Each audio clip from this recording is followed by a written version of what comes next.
नमस्कार दोस्तों, मेरे चैनल पे आपका स्वागत है। क्या आपने कभी सोचा है इलेक्ट्रिसिटी कितने टाइप की होती है और इनका हम कहाँ-कहाँ इस्तेमाल करते हैं? दोस्तों, इलेक्ट्रिसिटी दो टाइप्स की होती है, direct current and alternate current, मतलब एसी और डीसी। दोनों के बीच का फर्क समझो। पहले एसी सप्लाई में करंट का डायरेक्शन चेंज होता रहता है और ये सिनुसॉइडल वेव पैटर्न को फॉलो करता है, जबकि डीसी सप्लाई स्टेबल होता है और कांस्टेंट सप्लाई देता है। ऑल्टरनेट करंट को किसी भी वोल्टेज में बदल सकते हैं, जैसे कि 220 से 24 वोल्ट, 33 केवी से 11 केवी। मतलब ऑल्टरनेट करंट सप्लाई को ट्रांसफार्मर लगाकर आप step up and step down कर सकते हैं, जैसा आपने अक्सर अपने घरों का आसपास ट्रांसफार्मर लगा हुआ देखा होगा।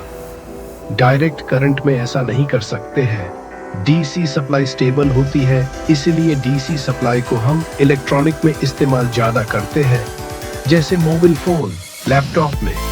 एसी सप्लाई को ट्रांसमिट करना इजी होता है।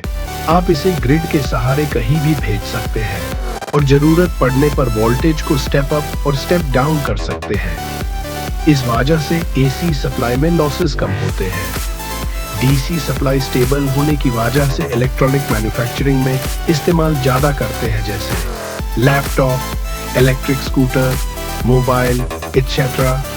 डीसी सप्लाई के मेन सोर्स जैसे battery, fuel cell, solar cell, SMPS और डीसी जनरेटर होते हैं। दोस्तों, एसएमपीएस के लिए अलग से वीडियो आएगी, तो चैनल को सब्सक्राइब करना मत भूलना।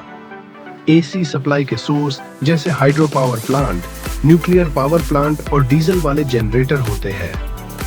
एसी सप्लाई भी दो टाइप्स के होते हैं। एक होता है single phase wire system and दूसरा 3 phase wire system. Single phase wire system में 2 वायर यूज करते हैं। एक वायर फेज की होती है और दूसरी न्यूट्रल की। फेज वायर में सप्लाई आती है और न्यूट्रल से रिटर्न हो जाती है, जिससे सर्किट कंप्लीट हो जाता है। हमारे घरों में कौन सी सप्लाई इस्तेमाल करते हैं, सोचकर कमेंट में लिखो। हमारे घरों में सिंगल फेज वायर सिस्टम इस्तेमाल करते हैं। 3 फेज वायर सिस्टम हम ज्यादातर इंडस्ट्रीज में इस्तेमाल करते हैं, जैसे कि किसी 3 फेज मोटर को चलाने में, किसी मशीन को चलाने में। स्टार डेल्टा वायरिंग की वीडियो आने वाली है। दोस्तों, वीडियो अच्छी लगी हो तो चैनल को सब्सक्राइब करो और कमेंट में अपने सवाल लिखो।